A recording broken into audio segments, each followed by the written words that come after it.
Right, hi guys. So out with the Sony A7R IV, the 200, 600 and the 135 G Master lens today with Katie there doing a photo shoot. It was her first photo shoot, so I didn't actually do any video because I just thought, it's better just to let her relax and everything and get into it. Whilst I was there, I was actually got there a little bit early, so I thought I'd photograph some wildlife and managed to get a couple of shots with the 200 to 600, a couple of birds in flight. And actually, pretty sharp, pretty happy. But then the birds disappeared, so I was like, okay, typical. I've got nothing to photograph now. In flight anyway, because I was trying to get this thing to, give me some good shots, bad shots. And actually, every shot I had taken, there's a couple of short bursts, were actually all in focus, and not an issue whatsoever. So I was like, okay. And then obviously this plane cruising over, still nice and sharp, no problem whatsoever. Then you're sort of thinking, why? Okay, it works up fine on this and it works fine on that, but then next minute, it's completely crap and you're not getting, decent shots. The deer, absolutely fine. Shot with the 200 or 600. Lovely bokeh, by the way. Pretty much round, nice bokeh balls there. Shot at f6.3. I autofocus working brilliantly, by the way. Straight on the deer, not a problem whatsoever. Even when it was laying down asleep, it was picking up the eye. So yeah, pretty good. Low shutter speeds as well. I was keeping the ISO down and just seeing how low I could really go. And that was actually shot at 600mm at 1/125th of a second. I think this one farted. Not really sure, but no, it didn't really. It was just obviously having a clean and whatever, natural things that they do. But yeah, sharp again. No trouble at all. Nice bokeh balls and everything. I autofocus working. I autofocus working on the squirrel. This was shot at 1/125th of a second again, shot in the shade, but I turned the ISO up to 200 just a little bit, just to give it a little bit extra light, but quite happily shooting quite a low shutter speed. This shot I really quite like. He's just sort of chilling and looking up through the trees there. Kind of knows I'm there. But yeah, so that was shooting through a tiny little thing with the flexible spot. Yeah, another deer sort of cantering along, if that's what deer do. Again, sharp shot, not a problem. 200 to 600mm. So this lens is like a complete and utter. It's like playing the lottery or something like that. You never know what you're going to get. Moving on to the 135 G Master. This is Katie, by the way, lovely lady, and her first photo shoot did brilliantly. Photos are hardly edited at all. Obviously just conversions to black and white, a little bit of colour modifications, obviously just to make sure, because it was really quite harsh light, even though we're shooting in the woods as much as we could, just to keep it a little bit softer, but all natural light, so I thought I'd keep it very simple. Just nice, beautiful shots, and as you can see here, absolutely lovely. 135 G Master, a dream, as always, locking on focus, like amazing, super sharp. The bokeh in the background, absolutely lovely, and just a joy to use. Katie, absolutely lovely, really enjoyed it. I think she was a little bit nervous up to the point where obviously when we met up and actually started shooting, and I think she realised actually it wasn't, didn't need to be nervous or anything like that. So that worked really well. So hopefully going to be shooting again with her at some point. And as you can see, the light was beautiful. Actually, when you were in the shade and you had the light coming through the trees, it really gave you some lovely backlights and just some quite flattering lights. So it was really nice. So that worked very well. As you can see, I'm putting a couple of shots in, some colour, some black and white, just to show you the kind of difference that you can get. Textures and everything, especially trees, jeans and things like that, are brilliant in black and white. This is like a little camp or something they've made. I'm guessing it's like a shelter for some deer to sort of sleep in and stuff. But as you can see, they're quite harsh lighting, but amazingly well. The A7R IV deals with everything really nicely. And again, in black and white, I just love the way the textures and everything sort of jump out at you when it's converted to black and white. It just works lovely.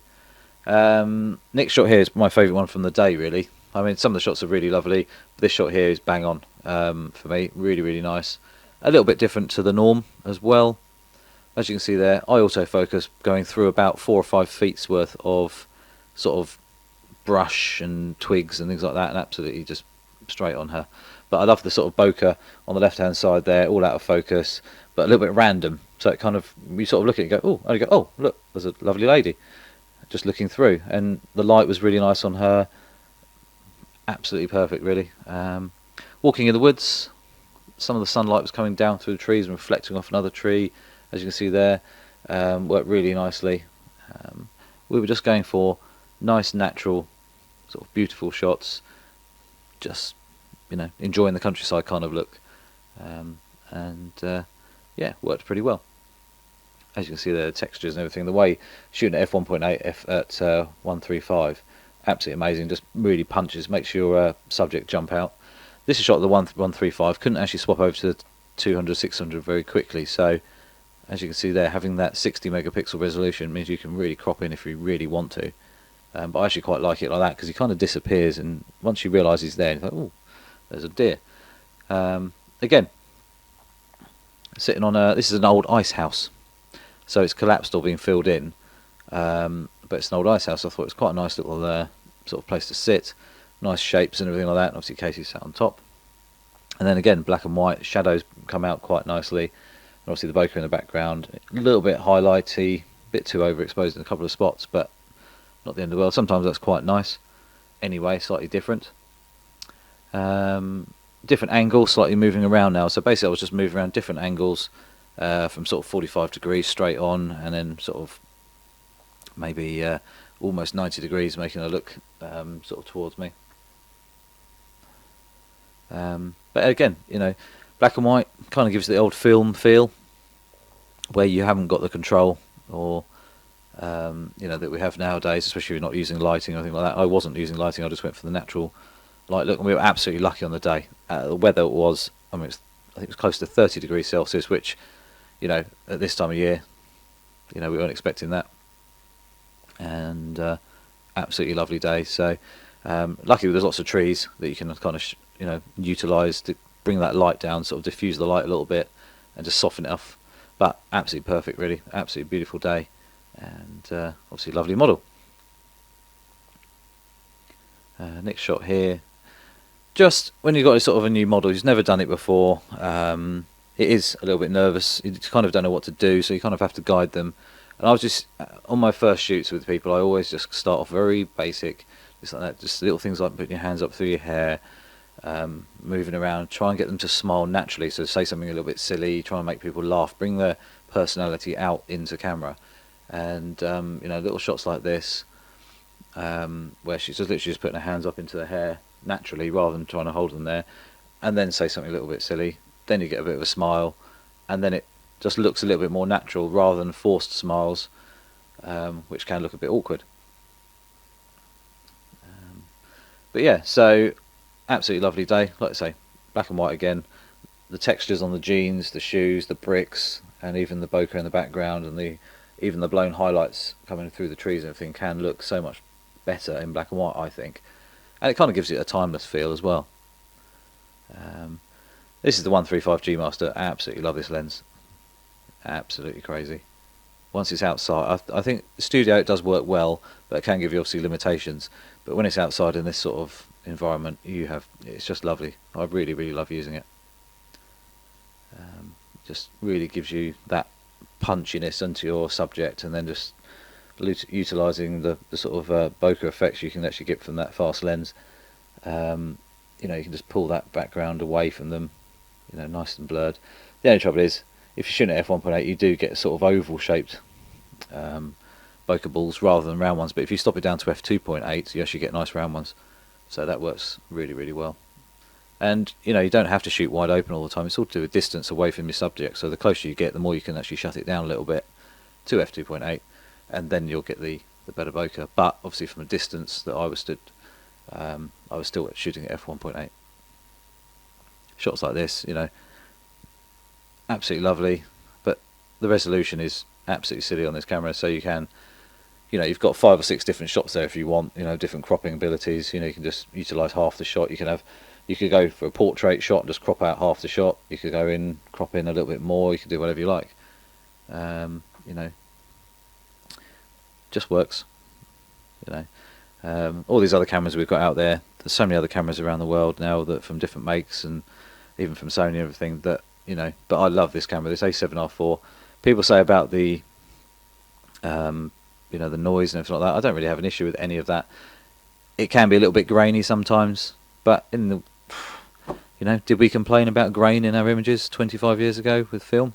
Not really. In fact, sometimes I think it, you know, actually adds to the actual photo.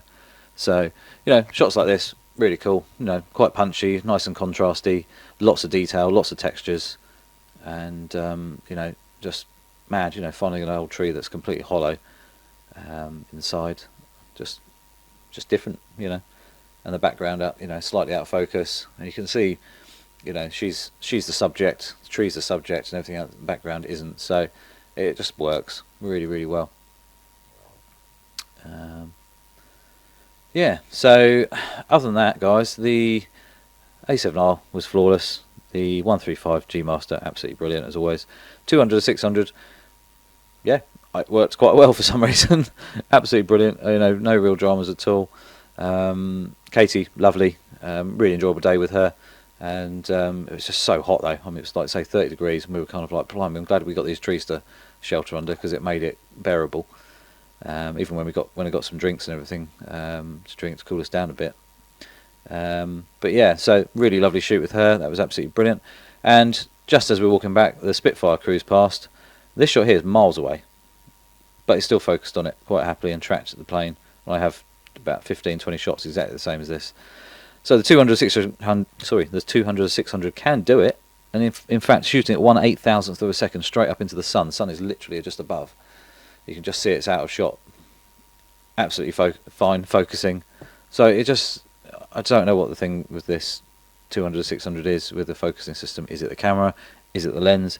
Is it both together? Is it just, don't know. It's absolutely bonkers. But it was another good shoot. It was a lovely day, and you know, a lot of the time, you know, photo shoots are obviously organised and they're to a time and everything like that. But the photo shoots like this, where you say, right, we're going to meet up, going to do a few shots here or there, and there's no real time limit. It makes it such a much more relaxed atmosphere. You can actually have a laugh, get the shots you'd like. Hopefully the model likes the photos as well, because I always show them as we go. So, oh, I like that one, or I don't really like that one, blah blah blah. It really makes the day a lot more efficient and actually enjoyable. So, especially when you had weather like we did, absolutely brilliant day. But I just wanted to try out the 200-600 again. Even took a few shots of Casey with it, and they were in focus absolutely fine. But yeah, so anyway, guys, don't forget to click the subscribe button. That was just a quick shoot, sort of evaluation as such, and obviously looking at the 200-600 a little bit more. Yeah, so hopefully I can get back out with it again and just do some more shots, because it's, I don't know, it's just bizarre, this thing. Absolutely bizarre, you know. It's something to do with birds in flight, but up in the sky more than, so it seems to focus down in the grass quite far, you know, quite happily, not a problem at all. But shooting bigger planes up in the sky, absolutely fine. Or a small plane, you know, about a mile or so away, that Spitfire. And yeah, so a bit confused. So hopefully Sony are going to get down and deal with this issue, whatever it is. You know, it's just bizarre how it's going. But yeah, thank you very much for Katie for being, you know, turning up and having a good day. I mean, I'm glad she enjoyed herself. She loves the photos, which is the most important thing. And we'll be shooting again, hopefully, sometime soon. But like I say, don't forget to click the subscribe button, guys, and also the little notification bell. And I've also got a new channel. So my new channel is Stuart James Lifestyle, and it's basically going to be the non-sort of photography style stuff. So any funny videos or any of the interesting videos that I've taken while I'm out and about, I'm going to upload just for enjoyment purposes. And I think it could be a bit fun. Some just really randomly cool stuff that I've seen, and stuff like that. So I should put a link in below, and you can, if you wouldn't mind, please subscribe to that as well and have a watch. There's only a couple of videos on there at the moment, so more will be coming soon. Anyway, I'll see you soon, guys.